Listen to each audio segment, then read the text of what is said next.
Well, the FDA has approved a new treatment for people who suffer from an unpredictable disease known as ISM. And joining us right now with more information are Suki Tipp, who's actually living with ISM, and Dr. Pankit Vachhani. Suki, I want to start with you. How did you feel when you were first diagnosed with ISM? Well, my first symptoms and triggers were after a wasp sting, and I was terrified. So when I was diagnosed finally, I felt a sense of relief that I could work with a medical team and find something that would work for me. And if you had something where you were able, like right now, have an opportunity to talk to other people living with ISM, what would you tell them?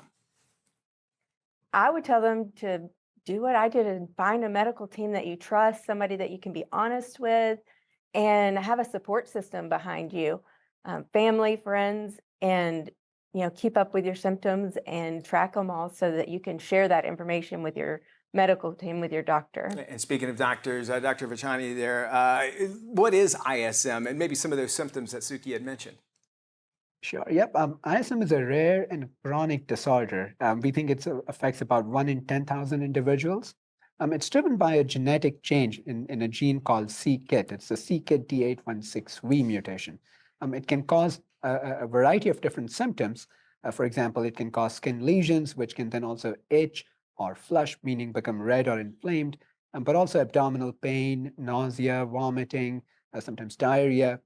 Also, brain fog and headaches are quite common in patients who have it. And then last but not the least, amongst many others, bone pain, fatigue, and having anaphylaxis episodes is another thing we have seen with ISM patients. In fact, Suki had many of these conditions when she was diagnosed of it. And where could folks go if they would need more information on ISM?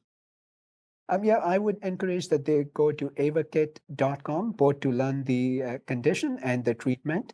And of course, speak with their healthcare doctor and their overall team as well. All right, and obviously some of that new treatment that's out there. And thank you both for joining us. You can find this full interview. It's going to be on our website at dailyflashshow.com.